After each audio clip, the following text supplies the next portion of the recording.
Yeah, they're coming in. 2.6% is slightly higher than the prior forecast, or the prior number at 2.5%. This is for third quarter GDP. Personal consumption coming in fact, lower than what was originally reported at 2.4%. That is 0.4% behind the original reporting.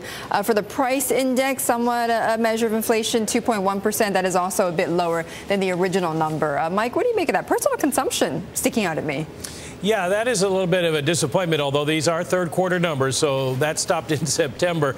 We seem to have picked up since then, but we were not spending as much as we thought at the time, and that goes both for personal consumption, people's individual spending, and business spending not as strong as we thought. However, the change in inventories is bigger than initially reported by quite a bit, about $10 billion, and that making a big impact on it. Also, we're seeing a little bit less in terms of a trade deficit, and so those are the two categories that have made up the difference and pushed this up by a 0.1%. But we don't, as you say, hit the number that we were expecting, the 2.8% number, so a bit of a disappointment.